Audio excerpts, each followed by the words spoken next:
Bonjour tout le monde, j'espère que tout le monde va bien. Aujourd'hui, on va partir sur une recette salée. Il va nous falloir aujourd'hui les ingrédients, les condiments suivants. Ici, vous avez une cuillère à soupe d'huile de tournesol. Vous avez un œuf entier. Il est là, une cuillère à soupe d'huile de tournesol et un œuf entier. Il est petit, mais il est là. Ici, il va nous falloir également, regardez, la moitié d'une cuillère à café de moutarde, une pincée de sel et la moitié d'une cuillère à café de poivre gris. On aromatise, on donne du peps à notre future pâte. Ici, vous avez 125 g de beurre normal. Il est sorti le matin. Voilà. Il est sorti de 2 heures. Voilà. Ensuite, vous voyez bien qu'il y a les 125 g. 250 la moitié, 125 g. Vous suivez la recette à la lettre. Bien entendu, il va y avoir de la farine pour regrouper tout ceci pour avoir l'obtention d'une pâte homogène, malléable, qui se tient. Je vais venir récupérer mon bol. Je vais y incorporer tous les ingrédients, tous les condiments, sauf la farine. Alors, je vais prendre un batteur électrique. Pourquoi ? Parce que je veux un mélange quand même un peu crémeux.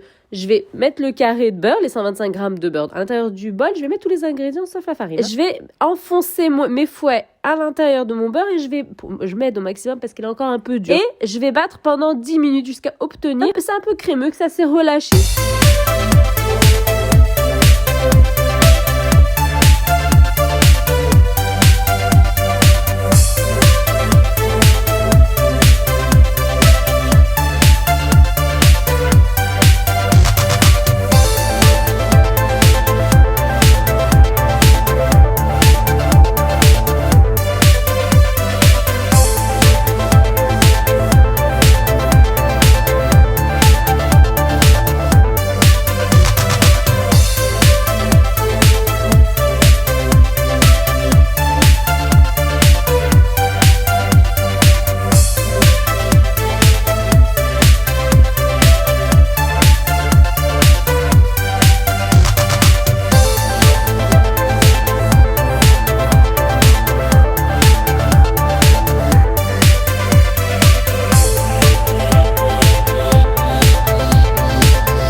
Est prête, elle est muy al dente.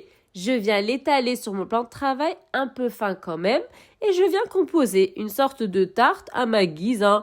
Pas forcément quelque chose de droit, de rigoureux. Là, faites comme si c'était de la pâte à modeler, hein. Faut pas forcément quelque chose de droit. Voilà, tout simplement, vous avez du rouleau, et puis après des petits doigts, et puis ça le fait. Normalement, vous devez avoir toute la plaquette. Si vous avez un moule comme le mien, normalement, ça vous fait toute la plaquette, hein. La pâte, il vous reste plus rien. Et normalement, il y a tout ça. Voilà. Vous enfourchez, bien évidemment. On place au frigo 20 minutes. Vous placez au frigo. J'ai pas mis d'huile, j'ai pas mis de beurre, j'ai pas mis de farine. J'ai mis directement la pâte. Ça veut dire que dès que j'enfourne et que je la ressors, automatiquement, ça va se démouler tout seul.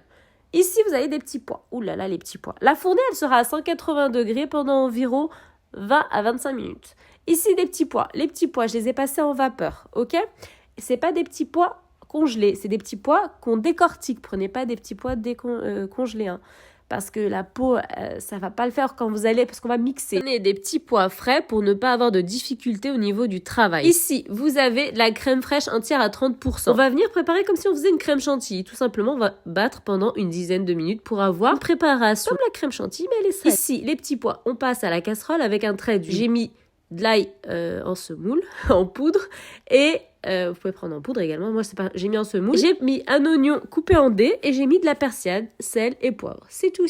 Et ensuite, on va tout mixer. Vous laissez bien refroidir. Vous mixez pendant 10 minutes jusqu'à ce que vous voyez que tout est disparu, que ça devient quand même quelque chose de plus rien. Il y a plus de petits pois.